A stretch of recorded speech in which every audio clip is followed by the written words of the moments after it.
And I have to tell you that he was my Rabbi, but I'm not his Talmud. And what does that mean? You know, a similar statement was made by Rabbi Chaim Volozhiner, where he disavowed that he was a Talmud of the Vilna Gaon. People said that Rabbi Chaim Volozhiner is a Talmud of the Vilna Gaon, so he said, I'm not Ra'ui, I'm not worthy to be called his Talmud. Now, in the case of Chaim Volozhiner, it might have been a modesty on his part. In my case, it's the truth, okay? I am certainly not worthy to be called this man's Talmud, but he was my Rebbe. I learned from him.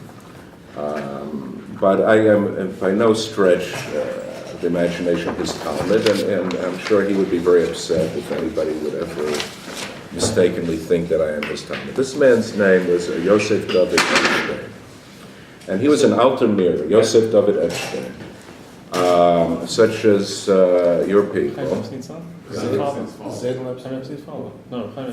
Yes. He was one of these Alter Mirs who was a Talmud of Rabbi Rucham Lubavitz in Mir, and then they were in Shanghai, like your family, your mother's people. And he devoted his entire life to this mifal. He called it Musar Halacha, the ethics of Halacha, and he produced a whole shelf of works. The most famous would be Mitzvot Habayit, which deals with domestic issues, husband and wife. And these are encyclopedic halachic works. Another one was Mitzvot HaShalom, which the Satmar Hasidim burned.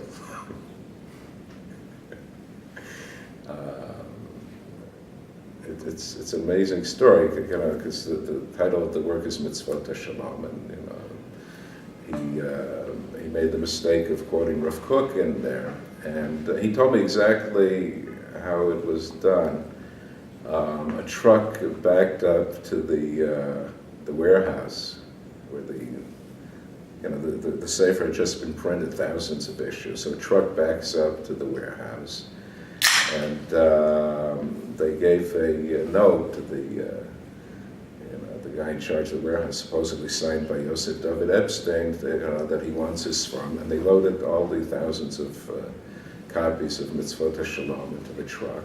And then they drove up to the Catskill Mountains. They had a camp up in the mountains in the summer, and they made a big bonfire. And they danced around the Mitzvot HaShalom. But, and there were other Sfarim. The last one that he published was called Mitzvot HaEtzah. So what is he doing? He's continuing this mifal of the Chafetz Chaim. He's taking things which are like musar, ethics, like here the Chafetz Chaim took Lashon Hara, Chilas, he's taking Gemilut Chasadim, and trying to codify. So that's what Epstein was trying, Yosef David Epstein, which is very different approach to musar than that of Rav Shlomo Wolbe, who was another student of Rabbi Rucham. They had both studied by Rabbi Rucham, who was the Mir Mashgiach, who was the most charismatic man on the campus, was Rabbi Rucham, really. But Rav Shlomo Wolbe continued with a more traditional musar. What Epstein did is more a la Chafetz Chaim, because he felt that this other musar is doomed to failure,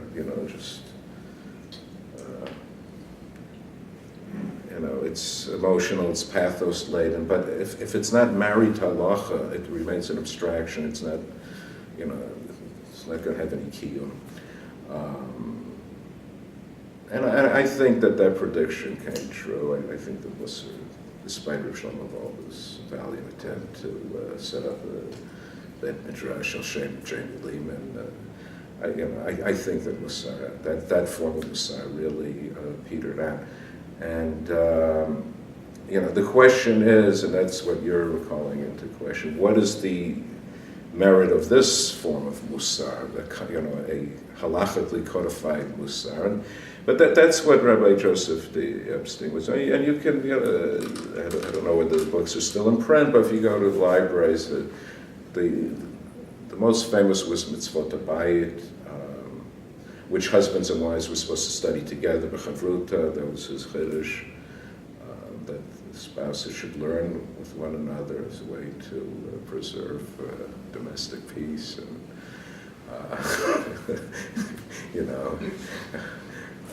to further Ahavat Shalom v'Reut. And then, Mitzvot Shalom, which the Chassidim burned, and there was Mitzvot Eitzan. Okay. So I think these are the two things that he's referring to. I'm not sure. The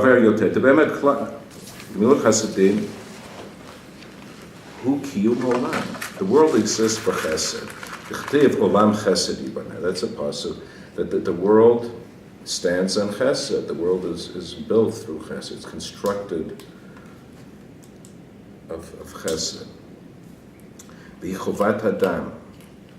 It's an obligation of the human. Vezel tzurato, and that is menschlichkeit. In other words, if you do not have chesed, you're not a mensch. You're ois mensch. You're not a human being. That's tzurat hadam. ומשום הכתיב בראשית הבריאה, ויוולד שני אנשים הראשונים בתוסף ללדת את אחיו את הווה. והי את אחיו מיותר. Okay, so this is alluding to one of his commentaries in the Hamek Davar. When it comes to the birth of Hevel, Abel, it says that Eve continued to give birth to another child, to Cain's brother, Hevel. And the Netziv has this diuk that the language seems to be imprecise. It just says, "Vatosef leledet et Hevel." Why does it say, "Vatosef leledet et achiv et Hevel"? She gave birth to his brother. And he comes out with a certain hashkafa, a certain outlook. V'hai et achiv mutar ube'arnu b'hamek davar sheba lelamed shehu mipratei tzurat hadam.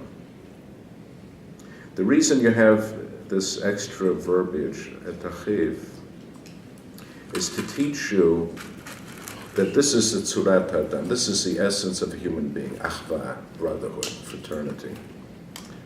U'b'meh shehu mishuneh mitzurat kol habruin. And this is what sets a human apart from other species. Ahavat soreret ben isheha. So it's this ability to act towards one another in a brotherly fashion. They call it Yiddish Bruderschaft. That sets us apart from other species. That's what's uniquely human about us. And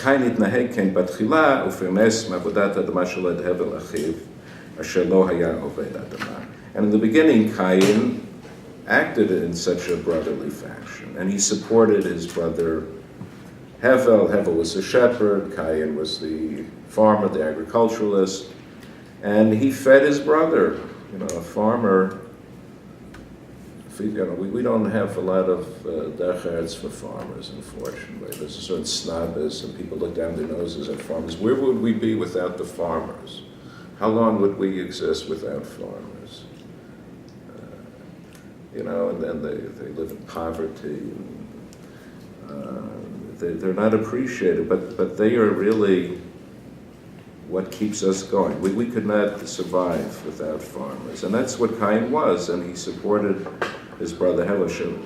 Hevel was a pastor, he was a shepherd, he was not a farmer. And the Netziv says, for this reason, the nations are also commanded regarding loving kindness. Okay, but why isn't it in the Sheva Mitzvot B'nai Noach? Why isn't one of the 7 Noahide commandments loving kindness? So you have the brackets. מצוות, שמות עולם חייבים, מבואר שם דף מ"ח, תקום ועשה לא כחשיב. Okay, only things which are negative are reckoned, not things which are positive. וכן ולשיטת הפוסקים, דגוי מצווה פרייה ורבייה, כמו שכתב בעמק שאלה, סימן קס"ה, אות ב' בסייעתא דשמיא. Okay, this is a very famous Netziv. The Netziv's first work, and probably his magnum opus, is on the Shiltot the Rabbi Chaygon. It's called Hamek Sheila. And one of the things that you will learn there is that the Shiltot holds that Goyim are mitzuvim on the Priyar, that a non-Jew is commanded to procreate. Now it's a unique shita. Nobody else holds that way. I mean, the Sefer HaKana holds that way, but that, that's like a very weird Kabbalistic work. Nobody much holds of Sefer HaKana. But, in terms of halachic, mainstream halachic works, this would be a shita Sefer HaKana. It's a halach, forget it, you don't need to know it. It's right there. It's off the bean track. It's not a halachic work, it's a Kabbalistic. But this is a shitat chidah of the Shiltot of Chaygon, and as I said, the Netziv works with that in his commentary to the Shiltot, which is called Hamek Sheila. I guess the Netziv was into Amkus because everything is Hamek, Hamek Sheila, Hamek Davar. Everything has to be deep.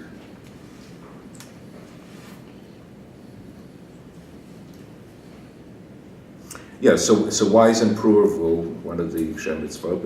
Again, because it's a kumbase, it's a positive, it's not a negative. All right, we're out of the brackets now. Mishum hachi nitchayvu anshei stom kliya b'shvil shelo echziku yad ani v'evyon v'shchitu tzurat adam. And for this reason, the inhabitants of Sodom were doomed.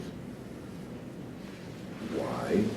Because they didn't practice milut chasadim. They didn't treat people with humanity, with compassion. V'shchitu tzurat adam. So they're no longer human beings. So they no longer have a reason to exist. The raison d'être is not there. The reason a human being exists is olam chesed ibanet, to do chesed. If you don't have that in your life, so you can go. You can be dispensed with, just like Anshe Stone, because you no longer have raison d'être. There's no reason for you to exist. V'nei b'nei Avraham Yitzchak Yaakov muzarim b'teva ha-mitzvah. So in the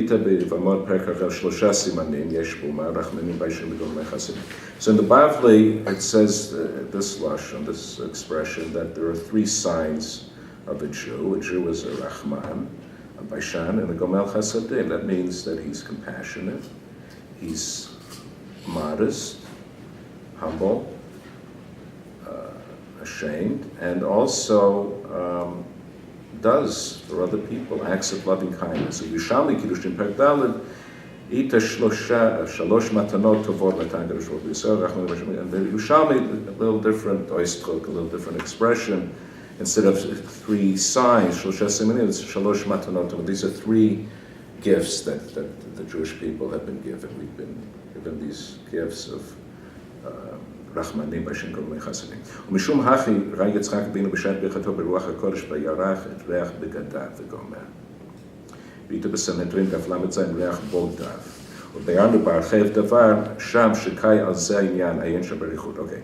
So the notes to the Hamek Davar, which is in Netziv's commentary to the Torah called Harchev Davar. And he says, if you take a look in my commentary in Parshat Toldot, I explained there what Chazal were alluding to. That it says that when Yaakov walked into the room,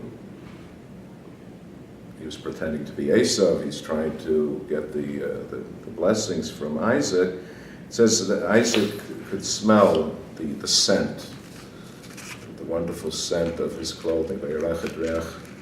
Begadav, and the Chazal have a play on words, the scent of his traitors. That even the Jews who are traitors, who are apikursim, have a wonderful aroma, a wonderful scent.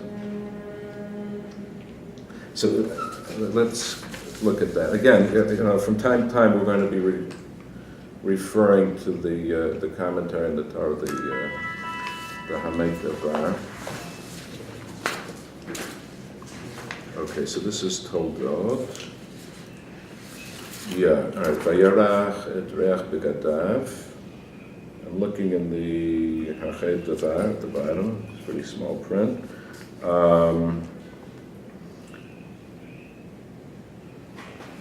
משום תרשו בסנדף זין ריח בגלל ריח בולדיו וכוונה בזה כמו שבית שעיקר ברכות היו על גמילות חסדים הנעשה בדת אנושי ולא לשם שמיים.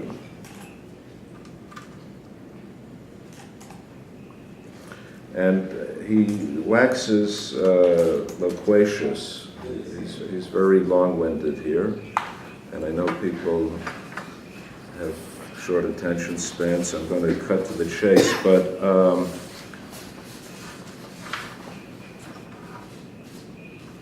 one gem I want to share with you from this Harchek Davar. He writes,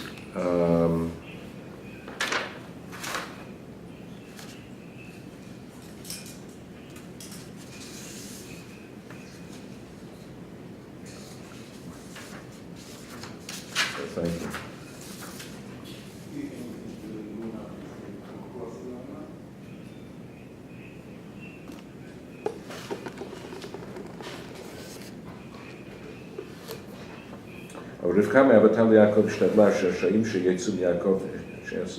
All right, he has this whole scheme, the Netziv, that the blessings were originally intended for Esav, because Esav,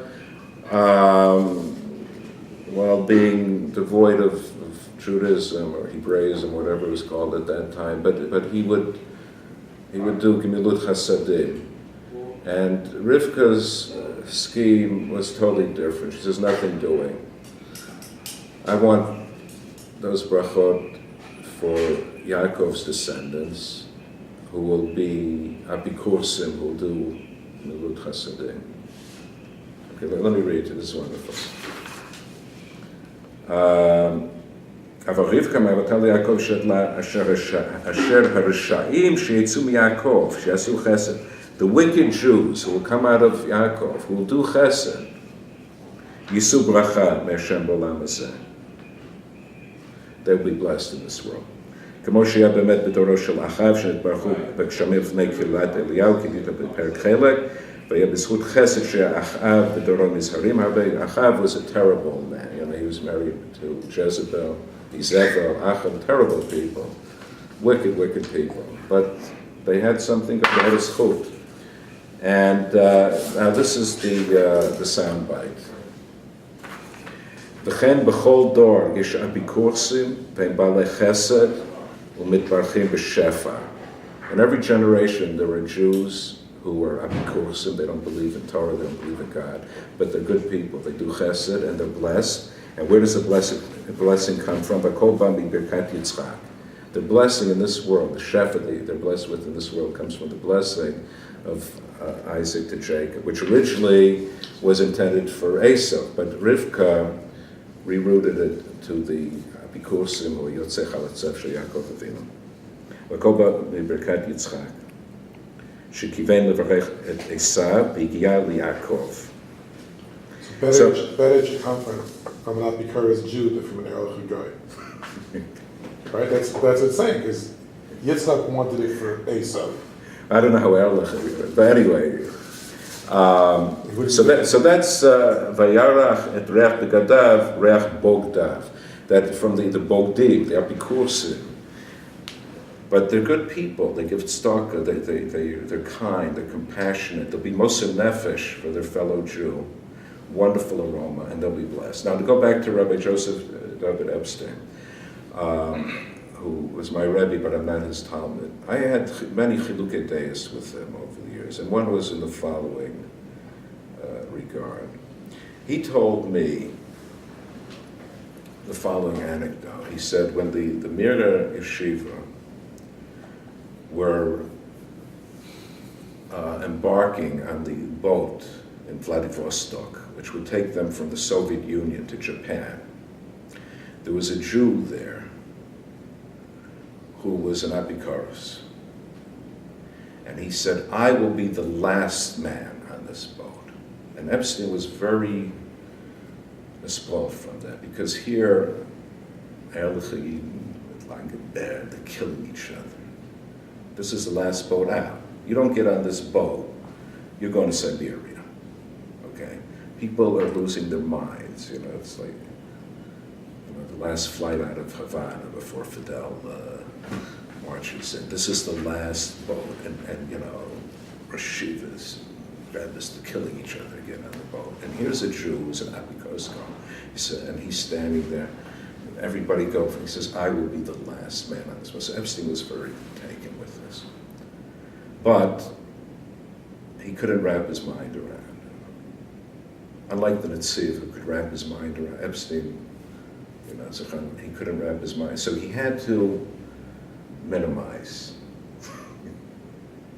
Because he didn't have this teaching of the Netziv of Yorach and Rech, the Apikoros, who's a he just couldn't wrap his mind. Because everything in his training taught him that there must be something wrong. It's too good to be true, because, the man fought an Apikoros. So how could he be such a Baal Chasadim? So he came up with the whole rationale that there was something wrong with the man. There was nothing wrong with the man. I mean, other than the fact that the guy was an Apikoros, because he didn't have this teaching. This is a wonderful teaching of the Netziv,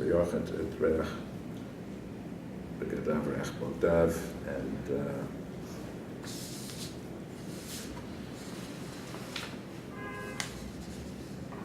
וכן בכל דור יש אפיקורסים ובעלי חסד ומתברכים בשפע. God bless them. Now, back to the ranch. Told us.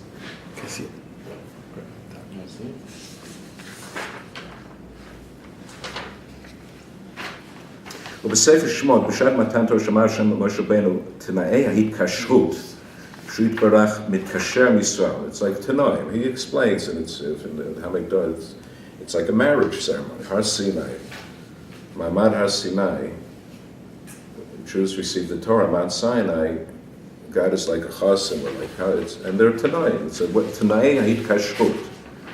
So what are the the Tanoim, what are the conditions of this union now that's about to take place?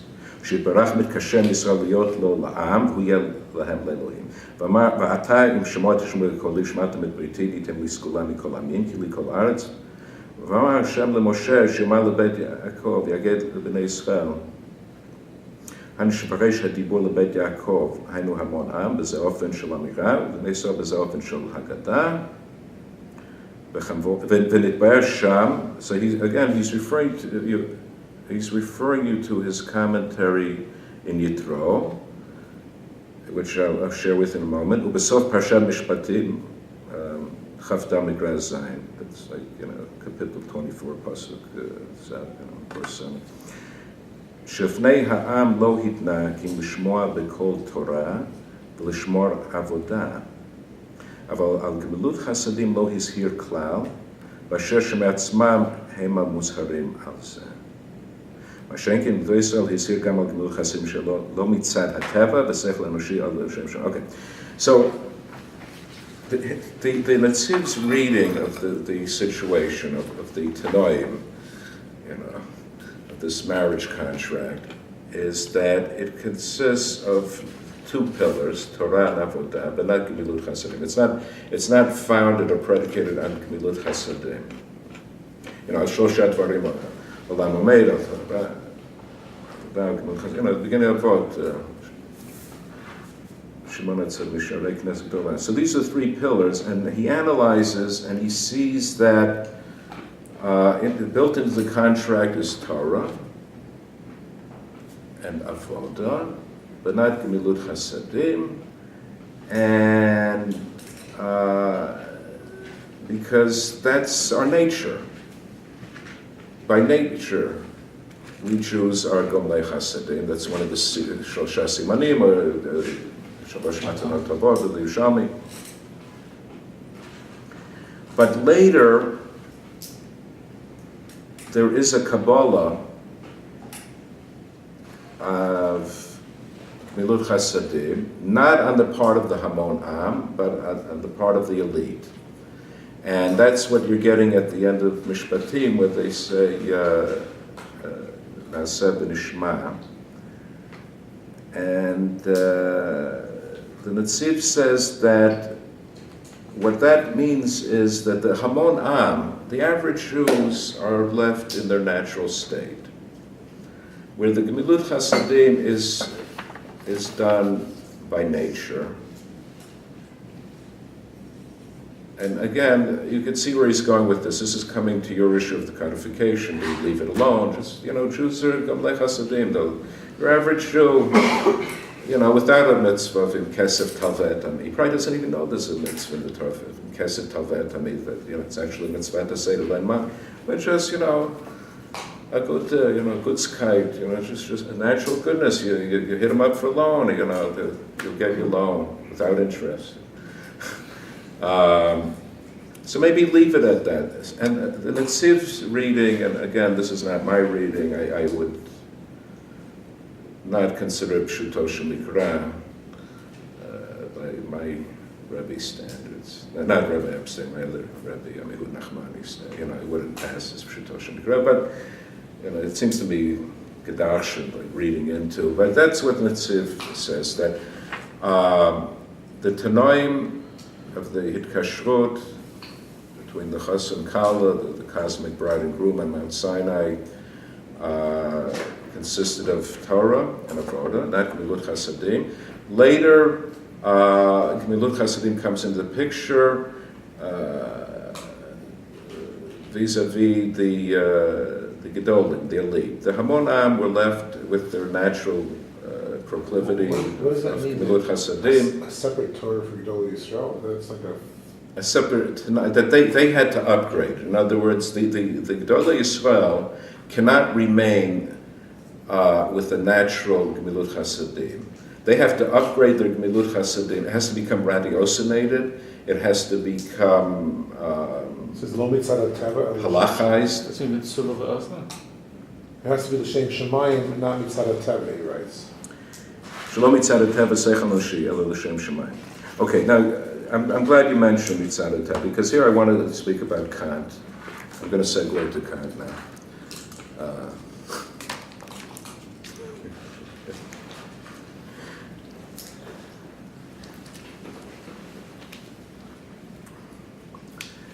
Did the Netziv read Kant now? But somebody else did the Malbim. I want to prove that the Malbim was familiar. Of course, Rav Dessler, was eminently familiar with Kant. Isn't there that line from the Vilna Gaon about Kant? What? Isn't there a line from the Vilna Gaon about Kant? I don't know. Kant said that no one understands his philosophy like Solomon Maimon. Solomon Maimon was a Litvak. He came from Nezvish, Lita. And he was sort of a hobo and a tramp, probably wore a casquette like I do, and sneakers. And, he was just bumming around Germany. And polite German Jews, such as Mendelssohn, couldn't deal with him, and they turned him out of Berlin. But anyway, he eventually he shows up in Königsberg, and he writes a few lines to Immanuel Kant, and Immanuel Kant is like, who is this man? But nobody understands my philosophy the way this Jew does. So I just want to show you. By the way, Rav Kook in the Igrot has this funny line about Kant. He's writing to Shmuel Alexenberg of of Bobroisk, Shmuel Alexandrov. Shmuel Alexandrov of Bobroisk, who started to hack Rav Kook with Kant, and Rav Kook writes in the Grove that we don't need Kant, we have Har Sinai or something. If you take a look in the Growth Raya, there's a funny line there. That's a great correspondence between Shmuel Alexandrov of Bobroisk and Avram Yitzhak Cohen Kook in Yaffa. They go back and forth. Unfortunately, we're missing pieces of the correspondence, but Alexandrov was a religious masculine. In fact, I understand that after Shmaya Noach Schneerson was nifter and Stalik, the Rabbanus of Bobroisk was offered to Alexandrov. So he was a religious man, but he had very quirky ideas. He had antinomian notions that he entertained. And if you read the correspondence with Rav Kook, you'll see them. So Rav Kook at one point says, Lo lekant mashuv elo Har Sinai. We won't do tshuva, we won't return to Kant, we'll return to Mount Sinai. But anyway, I saw something in the Malbim, who's one of my heroes. Oh, thank you. This is in Tehillim, which David is very fond of because it's his namesake. So in in chapter 82, Psalms 82, verse 7, Achen kadam temutu nechachad hasarim tipolu. Whoops, the verse before that. Okay, this is verse 6. Ani amarti Elohim atem uvnei elyon kulchem. And this is what the Malbim writes. Ani metzayer shekmo sheyatzich poal Elohim u'maseh lebriat adam b'olam. So just like God had to create the world, now to keep the world existing, you need judges, you need human beings who will set up a whole legal system. Man is social by nature. I mean, Malcolm read all the, I read Hobbes, social contract. So, human beings will get into legal disputes because we are social by nature. Which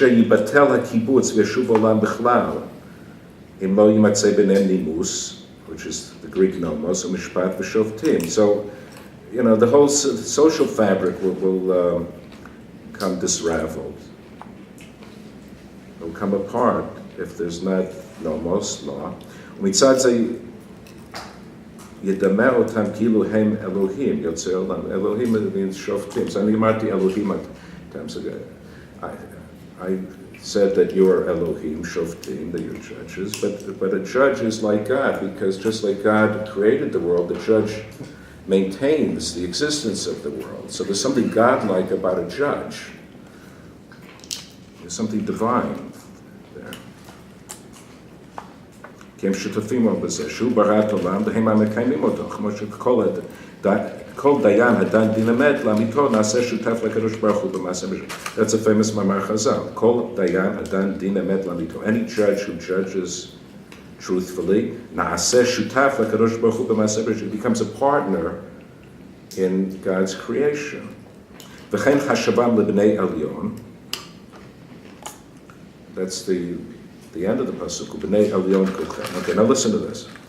Ki hayesod harashi shel hamishpat motzao mechok hatevuna hakolelet shehi Elohit u'chemo shekatvu hachokrim. I hold when he says chemo shekatvu hachokrim, he's referring to Immanuel Kant. Listen to the sentence again.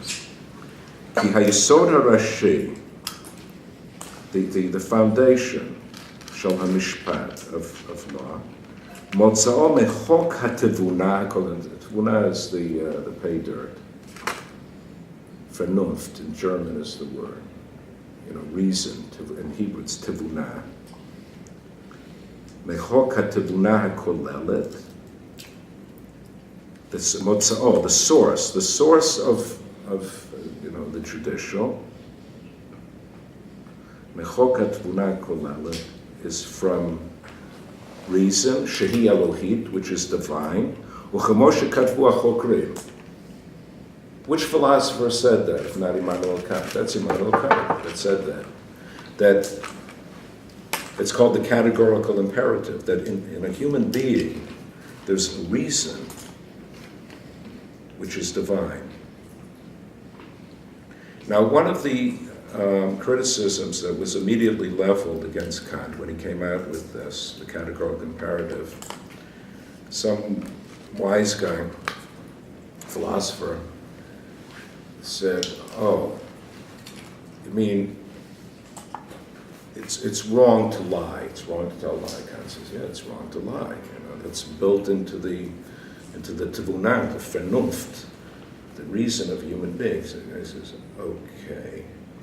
So in other words, if there's a murderer walking around with an assault rifle in his hands, and he's asking me where he can find this person whom he intends to murder, so it's wrong for me to lie to him and to deceive him. I have to tell him the truth, where that person is located, so he can go with his assault rifle and blow the person away." Right? So what this person was pointing out was the limitations. And this goes back to the old antinomy, to use a concept, between reason and revelation. When you come out of the Greek tradition, such as Aristotle, you have reason. That's what comes out of Athens, is reason.